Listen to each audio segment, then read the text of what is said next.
nos encontramos con el doctor Jorge Carvajal.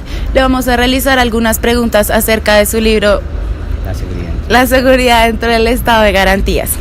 Entonces, doctor, cuéntenos qué lo motivó a escribir este libro.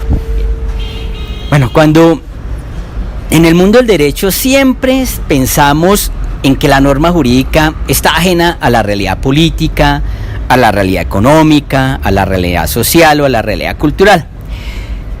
Yo escribí el libro pensando en mirar esas tensiones entre lo que es el estado de garantías. ¿Qué entiendo yo por el estado de garantías?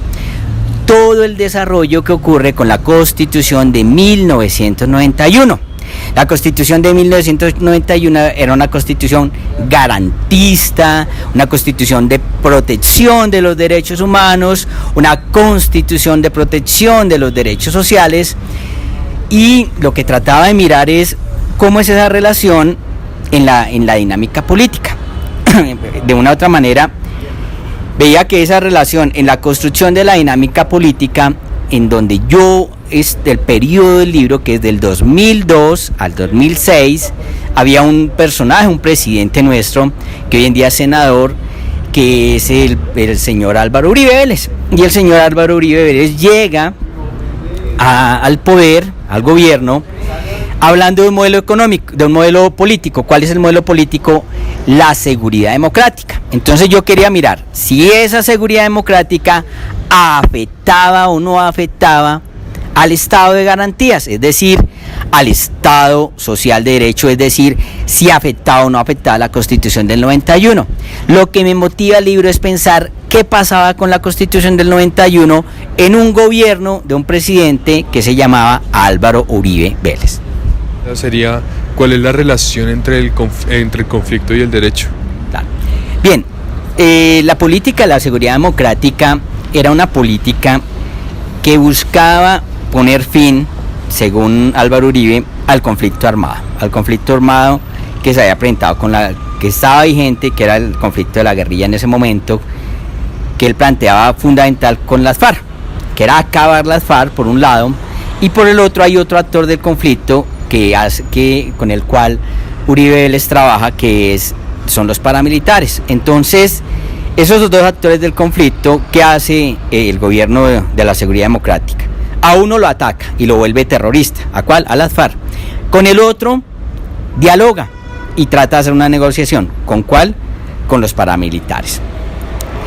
En el texto, lo que yo presento, digamos, en el capítulo 2, lo que trato de decir es que ese conflicto armado, primero que todo, pues es un conflicto de larga duración que ha venido evolucionando, ¿sí?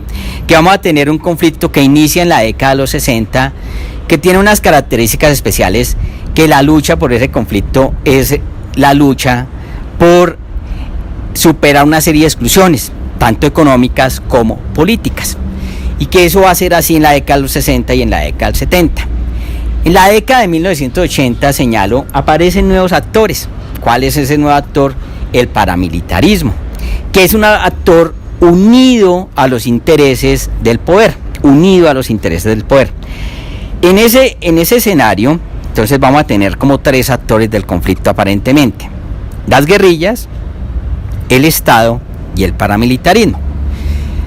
Lo que trato de plantear ahí es que cuando surge el paramilitarismo, que está unido a los intereses de terratenientes, hoy en día se habla que los terratenientes, que las transnacionales, hoy en día pues se está descubriendo todas esas cosas, ese actor lo que va a generar es una degradación de la guerra,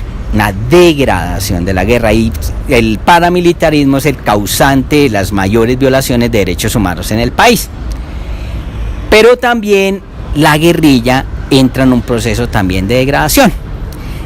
Y cuando entra en el proceso de degradación, estamos hablando de que la guerrilla también hace o termina haciendo acciones que atentan contra los derechos humanos en el conflicto. Entonces, esa relación entre conflicto y derecho, yo lo trato de ubicar, primero, por los actores, y segundo, por las violaciones que hacen estos actores, tanto del Estado, los paramilitares y la guerrilla, las violaciones que hacen ellos de los derechos humanos y del derecho internacional humanitario.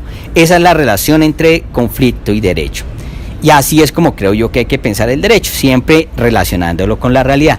Y en ese contexto, lo que planteo es que esa degradación también se va a dar en el marco de una transformación internacional, que ustedes conocen como la globalización. La globalización no solamente es un cambio en las relaciones de producción, en las relaciones tecnológicas, con todos sus aparatos ahí, sus smartphones, sino también hay unas relaciones, unos cambios que se dieron en los conflictos. Y yo lo que trato de ver es cómo la globalización también afectó al conflicto interno colombiano y cómo esos discursos de la globalización terminan generando nuevas dinámicas del conflicto, y eso se refleja en los derechos. ¿Cómo en los derechos? Los derechos de los campesinos desplazados, en los derechos de las personas y de los familiares que tienen personas asesinadas, o de las grandes masacres de este país, o de las expropiaciones que se dieron ahí. Esa es la relación que doy. Obviamente coloco algo que en la historia del país ya sabemos, que es que el origen del conflicto y la degradación del conflicto armado particularmente se da a partir de mediados de la década de 1980, y que eso va a crecer, y que en el gobierno de Álvaro Uribe Vélez, con la seguridad democrática, esos fenómenos de conflicto y esos fenómenos que afectan a la sociedad se incrementaron muchísimo. Mayor número de desplazamientos, las masacres se incrementaron, en fin, hay un proceso, un incremento de eso. A pesar de que era un gobierno que hablaba de la seguridad, por eso hablo de las garantías en ese gobierno. ¿Qué pasó ahí? ¿Cómo creen que el conflicto armado ha afectado tanto emocional como económicamente a la sociedad colombiana? Bueno, el problema del conflicto armado es que hay efectivamente unas causas objetivas del conflicto armado, y hay unos problemas sociales, materiales que ha generado el conflicto armado, ¿no? ¿Cuáles son los problemas materiales? El desplazamiento, el despojo de la tierra, la concentración de la tierra por parte de unos terratenientes vinculados al paramilitarismo. Entonces, digamos, hay una afectación material, pero también hay una afectación social. Claro, tenemos hoy en día cerca de 8 millones de víctimas, dice más o menos la justicia transicional. Hay 8 millones de víctimas, hay una afectación ahí de los sujetos, claro que sí. Personas que perdieron sus tierras, personas a las cuales asesinaron sus seres queridos, masacraron a comunidades, pues hay una afectación ahí social enorme, ¿no? Y finalmente, pues hay una pregunta muy interesante que he venido reflexionando posterior al texto, es cómo ha afectado a la sociedad, como tú dices, psicológicamente, digámoslo así, yo diría entre comillas, una afectación psicológica social, psicología social, es que este conflicto efectivamente nos polarizó mucho en términos de odios, en términos de vengadores, en términos de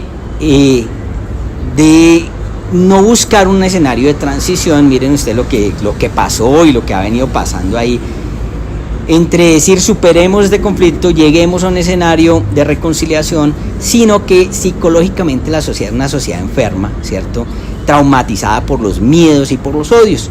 Yo creo que esos miedos y esos odios han sido generados por ese conflicto armado, ¿sí?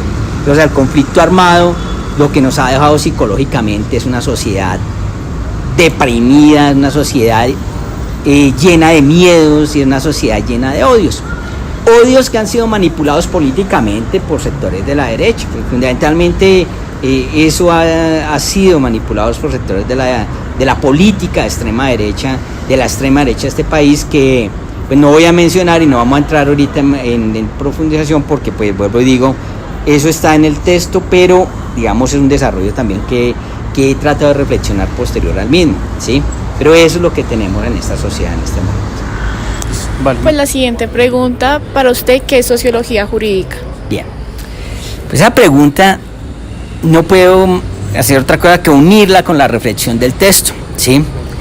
Yo, digamos, hice un doctorado en sociología jurídica, y el doctorado de la sociología jurídica, pues lo que nos mostró fue una cosa, es que el derecho no es un mundo aislado a la sociedad, que el derecho no está solamente en los códigos, ni en aprender la jurisprudencia, ni en aprender las leyes, ni en aprender la Constitución, sino el derecho está en mirar esa relación de los códigos, de la jurisprudencia, de la Constitución, de todo el derecho, frente a dinámicas sociales, ¿sí? Concretas. Lo que yo creo que deben hacer los abogados y lo que debe hacer las facultades de Derecho y lo que debe hacer, digamos, en fin, todo el mundo, todo el campo del derecho es tratar de tener una aproximación del derecho con la realidad. Para mí, un elemento esencial e importante de la sociología jurídica es que nos acerca a problemas concretos, ¿sí? Problemas políticos, problemas sociales, problemas económicos, ¿sí? Problemas culturales, y que nosotros tenemos que tener una mirada del derecho siempre cercana a la realidad, siempre en contacto con esa realidad. Eso es lo que es lo central de la sociología jurídica, es eso, ¿sí? Ahora bien, no importa el marco teórico que tengamos, no importa la posición, pero es acercar el derecho a la realidad, porque si no, ustedes, muchachos, se quedan en el estudio de la norma, en el estudio de la técnica, ajena a fenómenos sociales. La sociología jurídica nos acerca a cómo el derecho afecta esos fenómenos sociales. Muchas gracias. Bueno.